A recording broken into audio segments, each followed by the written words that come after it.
অনেক দিন পর একটা লং ভিডিও আপলোড করছি। যাই হোক, সকালে নাস্তা করে নিয়েছি, এখন মেয়ের সাথে বসে চকলেট খেলাম।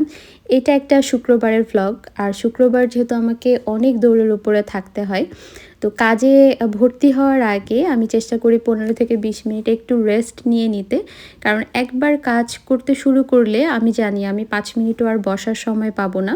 সাধারণত বেশিরভাগ সময় শুক্রবারেই আমাদের মাছ মাংসের যে পুরো সপ্তাহের বাজারটা এটা করা হয়। তো এইগুলোকে প্রসেস করে গুছিয়ে রাখতে অনেকটা সময় চলে যায়। তো এইগুলো করে নিয়েছি। এখন সবজিগুলো আমি ধুয়ে নিলাম, কারণ এই সবজিগুলো যেভাবে বাজার থেকে আনি এইভাবেই আসলে ফ্রিজে রাখতে আমার ভালো লাগে না। আমি ম্যাক্সিমাম টাইম আমি সবজি ধুয়ে রাখি, কারণ এতে করে আমি মনে করি ফ্রিজের হেলথ ভালো থাকে।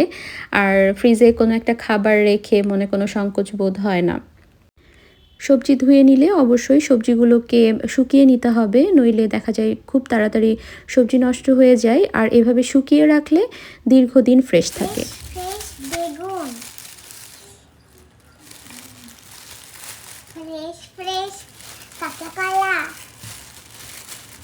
ফ্রেশ ফ্রেশ শসা। আমার মেয়ে she is a mommy magnet, সব সময় আসলে আমার পাশে পাশে থাকে আর এভাবে কুটুর কুটুর করে কথা বলতেই থাকে। যাই হোক, আমি সবজিগুলো সব গুছিয়ে রেখেছি, এরপরে আমি সব কাজ শেষে এগুলোকে ফ্রিজে রেখে দিব।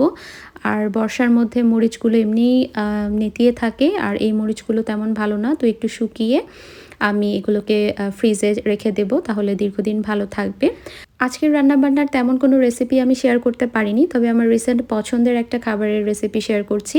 এটা মাছের ডিম ভাজি। এটা এখানে কাতলা মাছের ডিম নিয়েছি, আপনারা যে কোনো মাছের ডিম নিতে পারেন। ডিমগুলোকে আমি খুব ভালো করে ম্যাশ করে নিয়েছি, নিয়ে রগগুলোকে বের করে লবণ হলুদ দিয়ে রেখেছি। এরপরে তেল গরম করে জিরার ফোড়ন দিয়ে পেঁয়াজ আর কাঁচামরিচ দিয়েছি।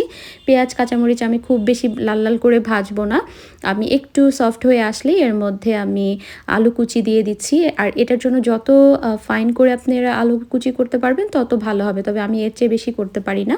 তো এর মধ্যে আমি একটু হলুদ লবণ দিলাম, যেহেতু ডিমেও আছে তাই এখানে অল্প করে দিলাম। এরপরে এটাকে আমি বেশ কিছুক্ষণই ভেজে নেব। একটু ভাজা ভাজা হলে এর মধ্যে আমি ডিম দিয়ে দিব। আর ডিম দিয়ে আপনাকে সঙ্গে সঙ্গে এটাকে নাড়তে থাকতে হবে, নইলে এটা দলা পাকিয়ে যাবে। আসলে ডিমের ভাজিটা যত ঝুরঝুরে হয়, ডিমগুলো যত সেপারেটলি থাকে, ততই আসলে খেতে মজা লাগে।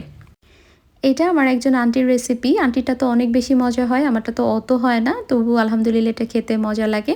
ট্রাই করে দেখবেন। আমি তো ট্যাংরা মাছ আর ইলিশ মাছের ডিম ছাড়া কোনোটা খেতাম না, তবে এই রেসিপিটাতে আমি এখন সব মাছের ডিমগুলো আসলে খেতে পারছি। এখন আমি সালাদ কেটে নিচ্ছি, আর এটাই এখনকার মতো আমার লাস্ট কাজ। এরপরে শাওয়ার নিয়ে আমি নামাজ পড়ে একটু খাওয়া দাওয়া করে আমি বেরিয়ে যাব। আজকে আমার একটা ক্লাস আছে, তো ওখানেই যাব। আর আমার মেয়ে আমাকে সব কিছু গুছিয়ে দিয়েছে। এই যে ওর পেন্সিল ব্যাগ, ওটাতেই সব পেন্সিল, ইরেজার, কাটার, পেন সব দিয়েছে। তো এখন আমি বেরিয়ে যাচ্ছি, দেন ক্লাস করলাম অনেক দিন পর। আমার এত ভালো লেগেছে ক্লাসটা করে। ক্লাস শেষে আমরা বৃক্ষমেলায় এসেছি, তখন বৃক্ষমেলা হচ্ছিল। আর এত ভিড় ছিল ফ্রাইডের কারণে, তো আমি এখানে আর কোনো গাছ কিনিনি বা তেমন কিছু দেখিনি, একটু টুকটাক ঘুরে টুরে চলে এসেছি। আমার কাছে মনে হয়েছে বুধবারের যে গাছের হাট হয় ওখানে যাওয়াটাই ভালো। এরপর এক কাপ চা খেয়ে একদম বাসায় চলে এসেছি, কারণ সারাদিনের কাজের পর আবার 2 ঘন্টা ক্লাস করে খুবই ক্লান্ত লাগছিল। That's for today. আল্লাহ হাফেজ।